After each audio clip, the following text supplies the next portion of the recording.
Alright then folks, today we're going to be reviewing, finally, the Canon RF50mm 1.8. Chances are if you're watching this video and you're very new to photography, welcome to the channel. My name is Rodric and I'm a freelance photographer and videographer residing here in Malaysia, mainly sporting in events, weddings, corporates, and sometimes you see me on YouTube. So this Canon RF50mm 1.8, finally I've got it in my hands and surprisingly, it is made in Malaysia. Now, if you think that it's made in Malaysia, I should be getting it for free or for cheap, I'm paying it full price. I'm literally paying in 600 ringgit, so that's equivalent to about like 250, 200 American dollars. So again, I feel capitalism is really peaking in this, like they are hiring us for 4 times less wage and still charging us USD. Nevertheless, here we are, enough of the rant. This is the RF50mm 1.8 on my Canon R7. Look at how beautiful this lens resides in the camera. So I would say 50mm 1.8s in my time in photography or videography, there are 3 versions in which Canon has come out. And I've had the luxury to own the very first 50mm Mark II, and I made a review of the video here comparing to that of the EF 50mm STM. And finally, we have the 3rd version out from Canon. This is the RF 50mm 1.8, considerably the 3rd version. So what has changed? Now, this is the Canon's RF line. So the first thing you might notice is it's plastic. So not that the other 50mm are made of steel, but it's considerably different. Like majority of the RF lines are now made of plastic. And you could scratch them very easily and they make a sound. That's just plasticky. Doesn't really feel that premium no more. It has a metal mount at the back, no weather sealing. It has a 43mm thread size, an aperture ring of 8 blades. And what's different from the EF is that it now has 12 pins instead of having 8 pins to those of the EF to compete with the other RF lines.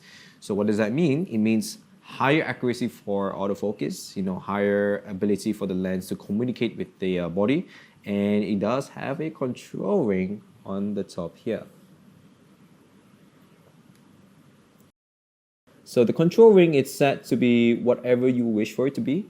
Now in this case, I enjoy setting it to a white balance. So I've set my R7 and my R8, which is what you're seeing right now, to be controlling my white temperature. So it has this control ring, which is also the focus ring, and that's very annoying. So hence, this is the reason why I put this on the R7 instead of the R8. So the R7 has a nice toggle switch here to go autofocus and manual focus. So I get really fast access to if I want to get this into manual focus. Instead of going into the menus like my R8, I have to go into the menus and find for the manual focus and click on it. I can literally just click on the switch, it goes to manual focus. This wouldn't be an issue if this lens have a dedicated switch for manual focus, but it does not. So it only has a switch which is control and focus. So it's 2 things in one, mapped into one. So you literally have to fiddle with this, and when you're out shooting, it gets really panicky, So I would almost always want this to be my control ring, and my manual focus will be right here. So I would always recommend this setup if you're using in this RF. Know that because it's a cheap lens, it doesn't have a dedicated control or focus ring. So that's my major gripe about it. Lens-wise, I would say the image quality looks okay. Like here are a few samples that I took with the RF50mm. I pretty much enjoy shooting with the RF50mm because I really hate adapters, and adapters have known to fail. And whoever had said adapters should adapt seamlessly to EF, they're wrong.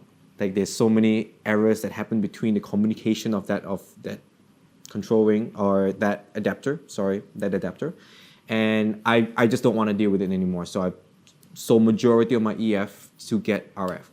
Now for this 50mm, in the box, what you get, nothing. Like there is nothing else that's in the box. You don't get a lens hood, you don't get a pouch, you get a warranty card, disclaimers, and that's about it. Warranty card. So very mediocre experience buying this lens.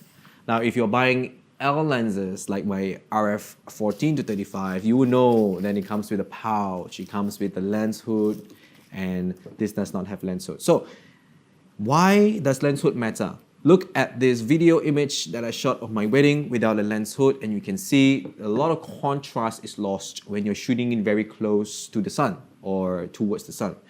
And that's the case if for any other lenses. However, a lens hood does help to taper it out.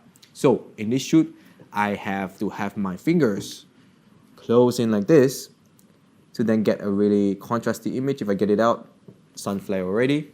And the UV filter that I have doesn't really help. It actually just amplifies the effect of hazing or, hazing.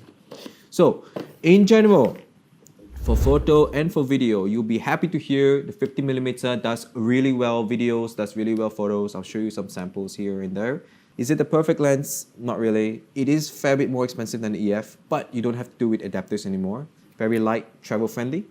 And I think, yeah, it works. I think this lens is going to be one of Canon's most sold lenses.